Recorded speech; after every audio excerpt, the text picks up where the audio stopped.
Hello guys, welcome back. In this video I'm going to show you how to automatically save your Snapchat photos to your phone gallery.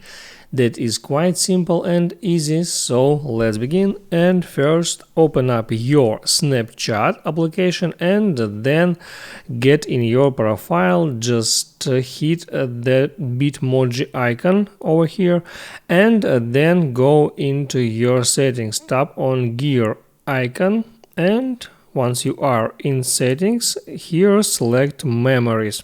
Now there, in order to set up automatically saving your photos, tap on save button right there, and there you can select how to save your photo. You can save photos to memories and camera roll, or just to camera roll.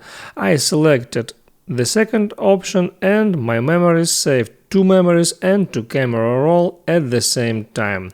Make sure you like this video if it was helpful for you, and see you next time.